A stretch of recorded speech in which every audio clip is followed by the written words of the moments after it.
Good morning, everyone. Today we're going to make some little like mini egg quiches in muffin tins, but they're like a crustless quiche. This is something that you can do in a whole like Pyrex pan, like a big casserole dish. But I like to do them in in muffin tins because then they're just easy to pop right out and pop into your mouth and just heat up a certain amount of them. So to make this recipe, I'm gonna chop up a whole bunch of onions, which I got excited and I already did it. I like to put potatoes in these as well. You can do bell peppers, but I don't have any.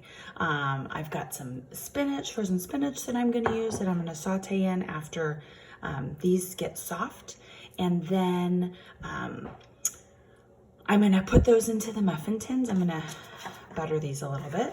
And then I'm gonna crack a whole bunch of eggs into my bowl. I'm gonna put some cheese in there. Today, all I have is sliced provolone and Swiss. So I'm gonna chop that up into little bits and I'm gonna mix that up with a little bit of milk, right? I've got oat milk today, and salt and pepper. It comes together really easily, and then you just bake them in the muffin tins until they're set, about 20 minutes. And they're so good, and you can make a whole bunch and they're gonna last you, well, in quarantine, who knows how long they're gonna last you, a day, a week, who knows.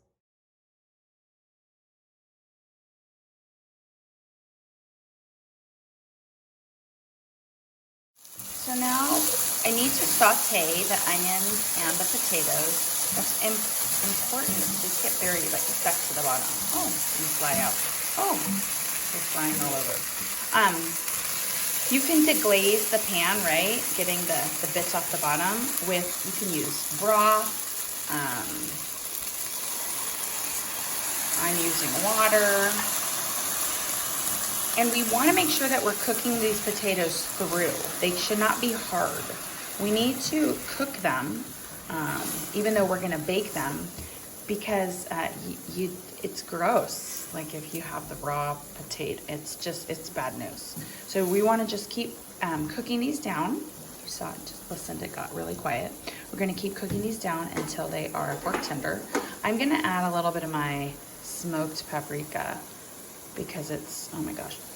Oh, it smells so good. I think that will be just the little kick we need. So we're going to keep cooking these down and then mix it all together. So while that's sizzling away behind me, I chopped up the little bits of cheese and I cracked all my eggs. I'm doing about 10 eggs. I just do whatever you want. Let's see, I would say about a half a cup of milk. You can add more or less if you want. You could use cream if you wanted to.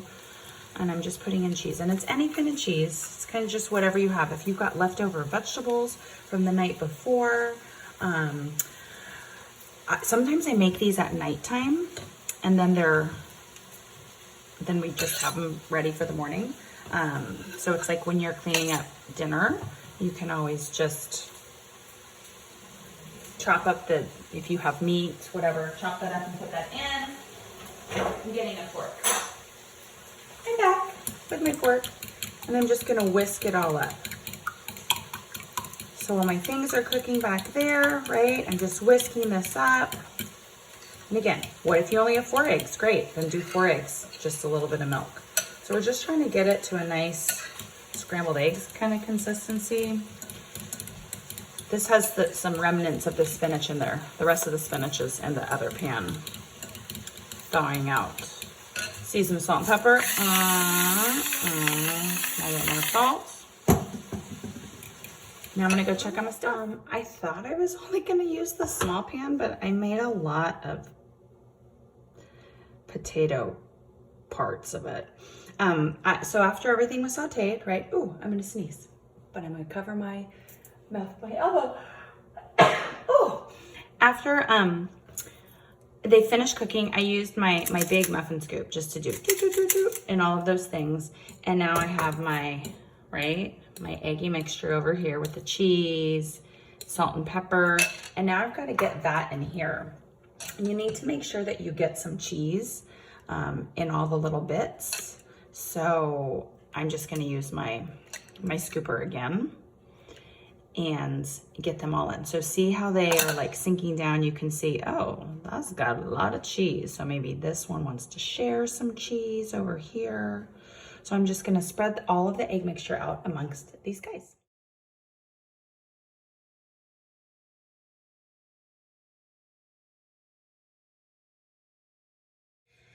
Now, magically I had enough egg mixture for this, but sometimes, sometimes that doesn't happen. So you would need to just whip up a little bit more or just save the filling for another time. Remember, I told you you could make this whole thing like in a square, in a Pyrex dish, in a glass pan, maybe even a loaf pan. So you would just make sure that you prepare the pan, grease the pan a little bit, put the potato-y, vegetable-y thing in, and then just pour it over the eggy mixture over the top, and then just bake it, and you can just cut it into squares. That's super easy, a lot easier than this.